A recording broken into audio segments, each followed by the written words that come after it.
Kalau negara tidak mampu dengan alasan tadi, serahkan pembangunan ibu kota negara itu ke Provinsi Kalimantan Timur dan Sulawesi Selatan. Kecil.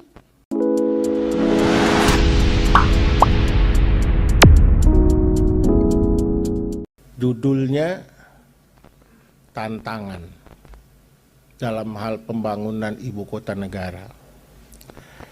Saya mau jelaskan dulu kenapa ibu kota negara ini dipindahkan, gitulah anunya, oleh negara, oleh bangsa yang dimotori, dilakukan oleh Bapak Presiden Jokowi. Ada orang bicara, kenapa masih ada yang mengatakan ibu kota itu terlalu cepat dipindahkan. Bagi saya ibu kota itu sudah terlalu terlambat untuk dipindahkan. Karena presiden pertama tahun 1957-60 sudah ingin memindahkan ibu kota itu. Apapun pada saat itu alasan beliau, tapi sudah mau memindahkan ibu kota di Palangkaraya, Kalimantan Tengah. Tahun 1996 akhir, presiden kedua kita mau memindahkan ibu kota itu juga dari Jakarta ke Jonggol. Tahun 2013 awal, Presiden ke-6 SBY. Salahkah SBY? Kalau di Inggris orang bilang Y itu Y. Kalau di Nuhas apa? Pada-pada.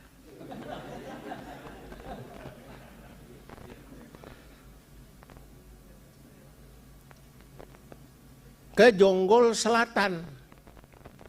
Jadi Pak Presiden pertama ke Palangkaraya, Presiden kedua ke Jonggol, Presiden ke-6 ke Jonggol Selatan. Sama mau memindahkan ibu kota itu.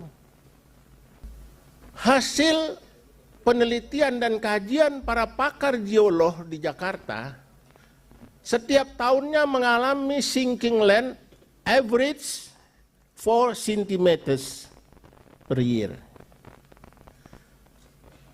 Bayangkan kalau 100 tahun lagi, maka ada 4 meter atau 400 cm wilayah 20% Jakarta itu mengalami penurunan di bawah permukaan laut. Termasuk Istana dan Monas. Bayangkan kalau kita pelajari dengan data kita, nuansa berpikir dengan ilmu yang kita miliki. Apa yang terjadi pada pemikiran Soekarno, Soeharto, dan SBY? Apakah beliau ini seperti ada ilham atau bisikan atau bahasa Jawanya wangsit? Kita tidak tahu. Tapi kenapa mereka mau memindahkan ibu kota? Ada sesuatu yang kita tidak tahu sampai sekarang. Kesimpulan yang saya tangkap adalah Allah punya desain.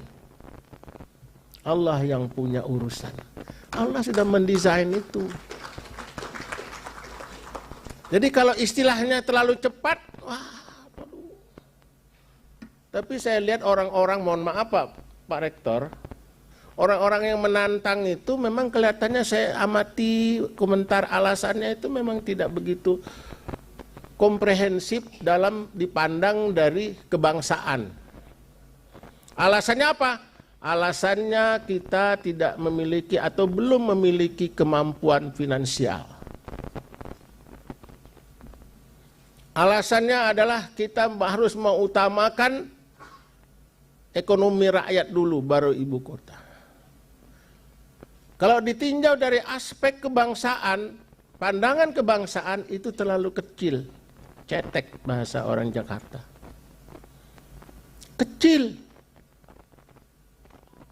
Bisa kita bayangkan bagaimana Kairo sekarang membuat kota baru namanya New Cairo, sekitar 45-50 kilo di sebelah tenggara Kairo sekarang. Kan dibangun ibu kota baru. Jauh lebih besar biayanya dibanding yang akan kita bangun di IKN sekarang. Lebih kurang 1.700 triliun rupiah. Ada lagi nama kota yang dibangun di selatan Beijing, Xiong'an. Karena populasi di Beijing itu sudah mencapai 53 juta. Tidak mungkin pindah ke selatan namanya Xiong'an. Dibangun berapa biayanya? 8.500 triliun rupiah. Hampir 4 kali APBN Indonesia. Sekarang tinggal 15, mungkin 10% selesai. Kita hanya membangun dengan keperluan dana 466 triliun. Kecil. Kenapa kecil? Itulah kehebatannya. Karena membangun ibu kota, nantinya saya jelaskan, membangun ibu kota itu dengan sebuah sistem. Dan dari 466 triliun itu hanya 20% di dalam undang-undang yang disediakan negara, APBN. Enggak banyak, sisanya melalui KPBU. Kerjasama pemerintah, badan usaha, baik BUMN, swasta, dan investor, investasi. Kecil, 100 triliun yang disediakan negara. Nah jadi,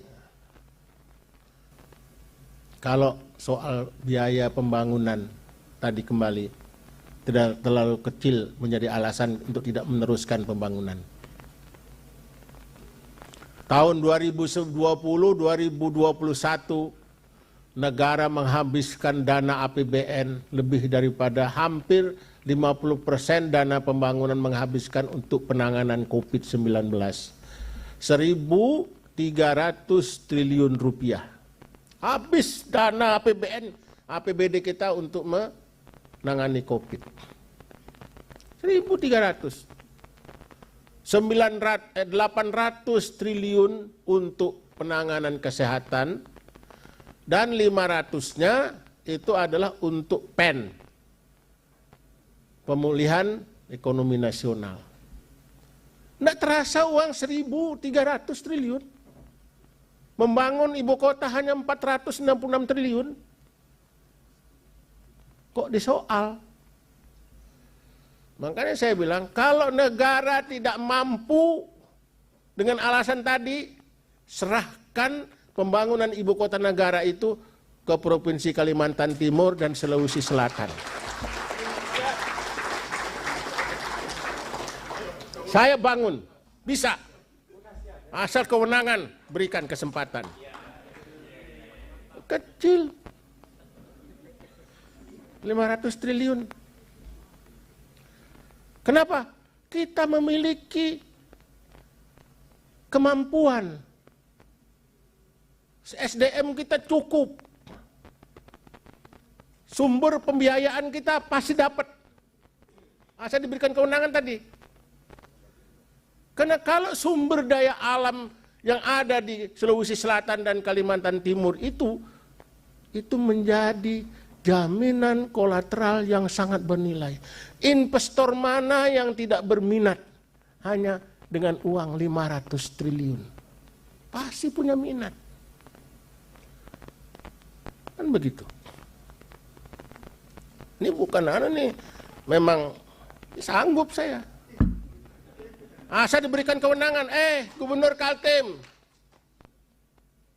kau bangun dengan kewenangan semuanya sini. Tapi bukan untuk kepentingan Kaltim, kepentingan bangsa dan negara. Saya siap